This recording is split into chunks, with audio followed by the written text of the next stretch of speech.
नाशिककरांना फार आवडलं आहे की दोघं भाऊ एकत्र आले. त्या नाशिककरांची तर इच्छा पण आहे की दोघं भावांची सत्ता यावी नाशिकमध्ये. बट आता शेवटी पैसा बोलत आहे. कसं बघता दोन भाऊ एकत्र येत आहेत तर मग नोटावर जाण्यापेक्षा दोन भावांकडे का नाही वळत? तोही विचार केला गेला पाहिजे खरं तर. पण कसं आहे शेवटी सत्तेत आल्यानंतर सगळेजण आपले आपले रंग दाखवतात. भाजपने केलेले कामं चांगले, पण आता हे महायुती पण हे झाली ना, महायुतीमध्ये पण दोन गट पडलेले, सगळे वेगवेगळे लढत आहेत. त्याच्यामुळे लोकांना कन्फ्युजन झालेलं आहे काय करायचं. गिरीश महाजन असं म्हणले काही झाडं काढली तोडली तर काय बिघडतं? काय बिघडतं हे त्यांना बोलायला सोपं आहे, कारण ते एअर प्युरिफायरमध्ये राहू शकतात. मूळ महानगरांचा या विशेष कार्यक्रमामध्ये आपलं सगळ्यांचं स्वागत. नाशिकमध्ये आहोत आणि नाशिकमधल्या शालिमार नावाचा जो एक भाग आहे, या भागामध्ये आत्ता आपण उभे आहोत. साधारणतः लोकांच्या खरेदीसाठीचं इथं सगळं वातावरण आपल्याला बघायला मिळतं. मग काही रेडीमेड कपड्याची दुकानं आहेत, बुटाची दुकानं आहेत, त्यानंतर आपल्याला बघायला खाद्यपदार्थ स्टॉल्स आहेतच. काही खाद्यपदार्थावर गर्दी आहे, तिकडे आपण जाऊयात. मुळामध्ये नाशिक महापालिकेवर कुणाची सत्ता येणार, नाशिककरांच्या मनामध्ये काय आहे हे आपण जाणून घेण्याचा प्रयत्न करूयात. तर 15 तारखेला मतदान आहे. एकदा मुळामध्ये मतदान करता का? हो, मग यावर्षी करणार? नक्की करणार. मग प्रश्न असा आहे की नाशिक महापालिकेवर सत्ता कुणाची येईल असं वाटतंय? खरं तर येईल भाजपाची असं वाटतंय, पण भाजपाच्या ओव्हरऑल कामगिरीवरून खरं तर आम्ही खुश नाही आहे नाशिककर. सांगायला गेलं तर जरी देशाच्या लेवलवर काम चांगलं असेल, पण नाशिक लेवलवर आम्ही नाही आहे खुश. रस्त्याचे खड्डे असतील, तपोवनाचा इश्यू आपण बघितला.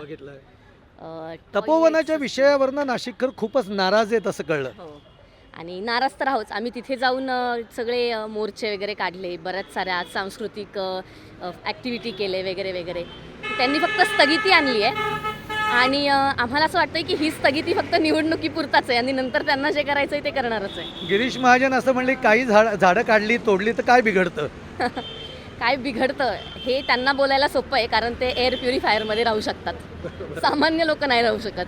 सो त्यांनी एकदा ग्राउंड लेवलवर येऊन बघावं ही आमची इच्छा आहे. आणि मला तर अशी इच्छा आहे की मला माहिती आहे येणार भाजप, पण मी ॲज अ पर्सन मी नोटाला मत देणार आहे यावेळेस, कारण कोणीच नको आहे मला, कारण नाही आहे आम्ही खुश. बरं, दुसरा प्रश्न असा आहे की ठीक आहे, भाजपवर तर त्यांच्या कामगिरीवर खुश नाही आहे, पण मग आज दोन भाऊ एकत्र येत आहेत, ते मराठीच्या मुद्द्यावर एकत्र येत आहेत.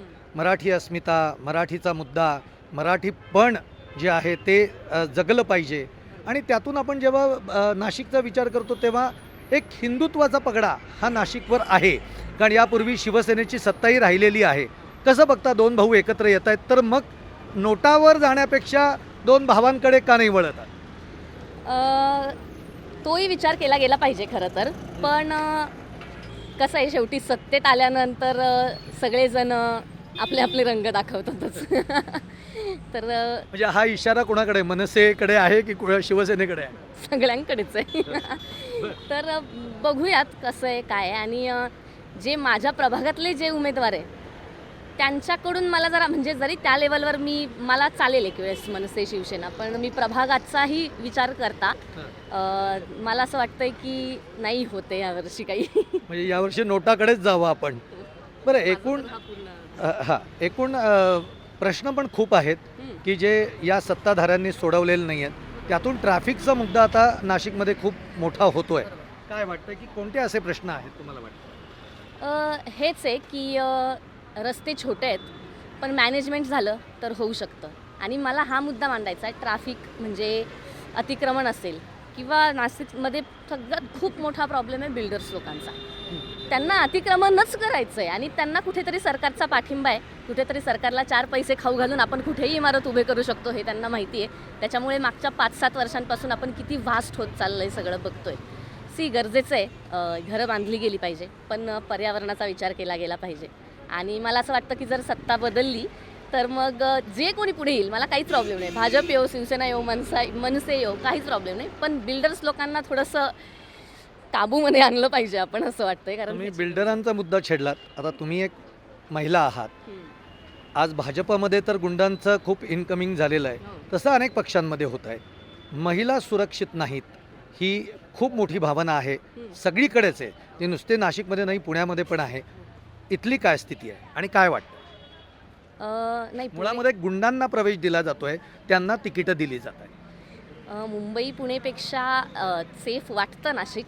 पण मग आता जरा म्हणजे मी खरं तर ह्या प्रभागातली नाही आहे, माझा प्रभाग वेगळा आहे. पण तिथेही हे झालंच आहे की एका अपक्ष उमेदवाराला त्याच्या घरात जाऊन मारून त्याला त्याची उमेदवारी मागे घ्यायला लावली एका चांगल्या पक्षाच्या चांगल्या उमेदवाराकडून. हे आमच्या प्रभागात झालेलं आहे.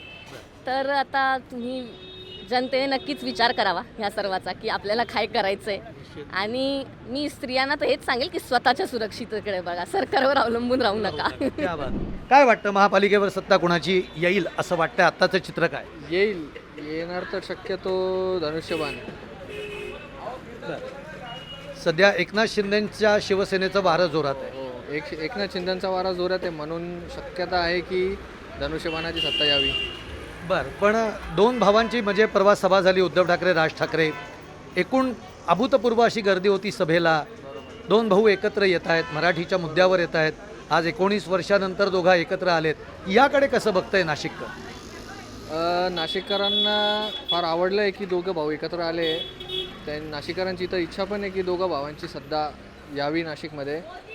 बट आता शेवटी पैसा बोलत आहे. पैसा बोलताय म्हणजे जे सध्या पैशाचं राजकारण चालू आहे ते जड जाईल असं वाटतंय. नक्कीच. पण शेवटी असं नाही, मतदारांनी जर ठरवलं पैशाला नाकारायचं आणि जे कोणी आहे, जे आपलं काम करणार आहेत त्यांना स्वीकारायचं, तर होऊ शकतंय. पण आपल्याकडे पैसा जास्त चालतो ना की नागरिकांचं मत किंवा नागरिकांची इच्छा. असं का झालं? सत्ता तर भाजपची आहे. नाही, भाजपने केलेले आहे कामं चांगले. पण आता हे महायुती पण हे झाली ना, महायुतीमध्ये पण 2 गट पडलेले आहे, सगळे वेगवेगळे लढत आहेत. त्याच्यामुळे लोकांना कन्फ्युजन झालेलं आहे काय करायचं आता. पण भाजपनी कामं केली असं म्हणताय. कुठं स्मार्ट सिटीचं आश्वासन दिलं भाजपनी? स्मार्ट सिटीच्या बाबतीमध्ये काही फार मोठी कामं झालेली आहेत असं दिसत नाही आहे. हे कामं झालेले आहे ना सर, कामं कुठे कमी. आता तुम्ही बघा ना केवढी डेव्हलपमेंट चालू आहे. पण मग तपोवनाचा मुद्दा तापलेला आहे, नाशिककर नाराज आहे. तपोवनाच्या मुद्द्यावर त्यांनी अजून काही असं सांगितलेलं नाही आम्ही झाडं तोडणारच आहे. गिरीश महाजन म्हणले ना, थोडी झाडं तोडली तर काय बिघडतं? नाही असं त्याच्यामध्ये विपर्यास झालेला आहे प्रत्येक गोष्टीचा. काही गोष्टींचा विपर्यास पण झालेला आहे. तुम्ही पण चेक करू शकता, त्यांचे स्टेटमेंट चेक करू शकता. आणि मला वाटत नाही की भाजप लोकांच्या विरोधात जाऊन झाडं तोड करू शकते. आता दोन भाऊ पण एकत्र येत आहेत आणि त्यांची सभा पण परवा झाली. सभेला खूप मोठी गर्दी होती. त्याबद्दल आनंद आहे आम्हाला. आनंद खूप आहे. पूर्वीपासून आमची इच्छा होती ती पूर्ण झाली. पण त्यांचीही सत्ता यावी असं वाटतं का मग?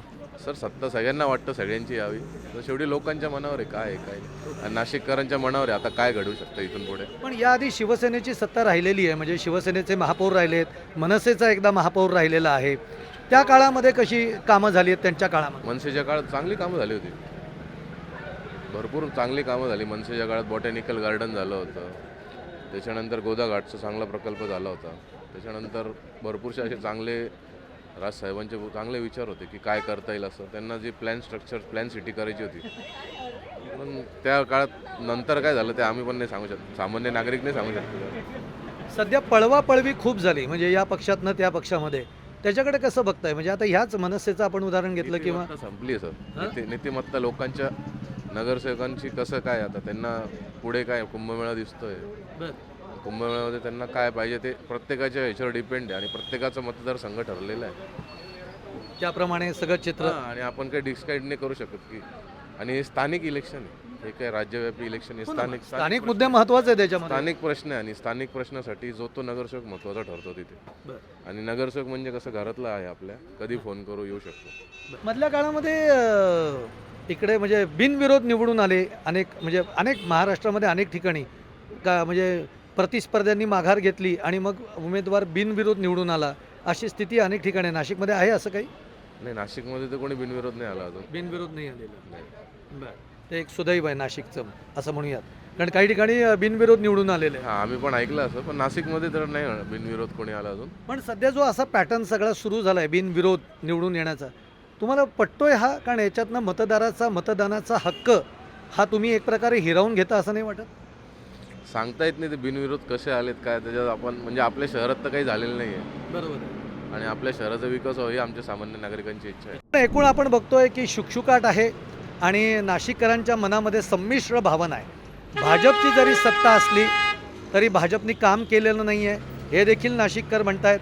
दुसरीकडे दोन भाऊ एकत्र आल्याचा आनंदही ते व्यक्त करत आहेत आणि तिसरीकडे एकनाथ शिंदेंची शिवसेना आहे ती सध्या इथे वरचढ ठरती आहे असंही म्हटलं जातं आहे आणि त्यामुळे संमिश्र वातावरण असल्याचं एकूण लोकांच्या प्रतिक्रिया आपण बघतो आहोत. पाहत राहा प्राईम टाईम महाराष्ट्र.